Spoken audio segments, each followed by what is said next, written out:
بسم الله والصلاة والسلام على رسول الله. المشتركين جدد نقول لكم مرحبا بكم متابعيني، نقول لكم دمتم أوفياء للقناة.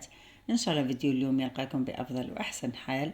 وصفتنا لنهار اليوم طبق خفيف ظريف بالباذنجان.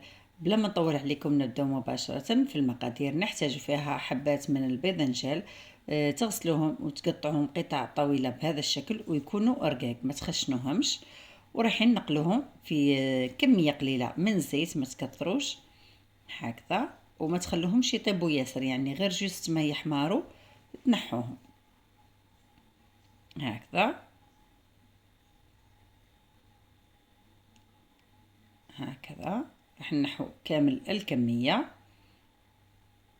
هذه هي الكمية اللي استعملتها، تقريبا 2 حبات كبار. من جهة ثانية راح نحضروا الحشو. نحتاج فيه اللحم مرحي، نحتاج فيه شوية بصل، معدنوس، كزبرة كروية، فلفل كحل، ملح وثوم بودرة. نخلطهم كامل مع بعض هكذا، نعجنوهم مليح باش تدخل المكونات كامل مع بعض، ونعاودوا نطيبوهم في نفس المقله اللي تقلينا فيها الباذنجان. نبسطوها هكذا على كامل المقله ونخلوها تطيب مليح حتى تشوفوها نشفت كامل وطابت مليح. بعد ذلك راح نضيف لها كميه قليله من هذا الجبن، وانتم تقدروا ديروا اي جبن متوفر عندكم. نخلطوها ونخلوها تبرد شويه، ونروحوا بعد ذلك نجيبوا الباذنجان بعد ما برد، نحطوا فيه كمية من اللحم اللي كنا طيبناه، ما تكثروش، ديروا كمية قليلة فقط، ونضغطوا عليها ونرولوا بهذا الشكل هكذا. نزيد معكم واحدة أخرى،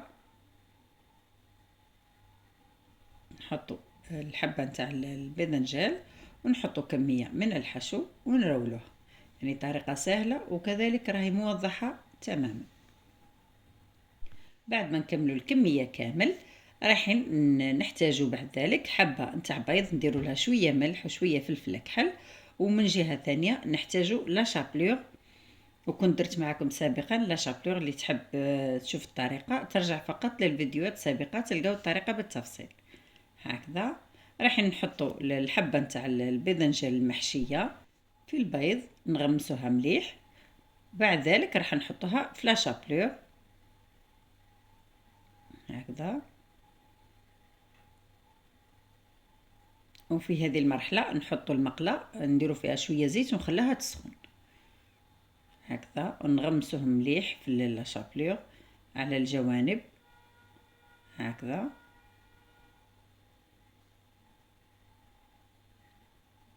ونحطوهم يتقلاو على نار متوسطة إلى خفيفة حتى ياخذوا اللون الذهبي. وهذا الطبق خفيف وبنين ياسر ياسر، خاصة لمحبي الباذنجان راح يعجبكم ياسر. تقدروا ترافقوه مع عدة وصفات، تقدروا ترافقوه مع الروز، مع لي صوص بيضة ولا صوص طوماط بالثوم، تقدروا ديروه مع اي حاجة تحبوها نتوما. انا اليوم راح نرافقها مع الروز. كنت طيبته عادي في شوية ملح وشوية فلفل كحل وشوية كركم مع شوية زيت وزبدة، وخليته يطيب عادي كيلة ب2 كيلات ماء. وبعد ما طاب زينته، وراح تشوفوا الطريقة كذلك بالتفصيل. هنا بعد ما طابوا وتقلاو وداو اللون الذهبي او هكا تقلاو مليح، راح نجيبوا الروز اللي كنا حضرناه اللي قلت لكم عليه. وكذلك تقدروا تزيدوا تقلوا البصل، ديروها كراميليزي، نقصوا النار وتخلوها تتقلى حتى تاخذ اللون الغامق. ونحتاجوا كذلك شويه لوز محمص في شويه زبده هكذا للتزيين. ونحتاجوا كميه من المعدنوس، كميه مليحه. نجيبوا الكميه نتاع الروز هنا على حسب افراد العائله نتاعكم. نضيفوا له البصل مكرمل ونضيفوا له المعدنوس هكذا، ونخلطوه كامل بهذا الشكل، وتحطوه في صحن التقديم وتزينوه بالباذنجان المحشي. ومع المكسرات تقدروا ديروا لوز ولا الكاجو كذلك، يعطيها ذوق هايل. هذه هي وصفتنا لنهار اليوم، جات روعه، نتمنى انكم تجربوها.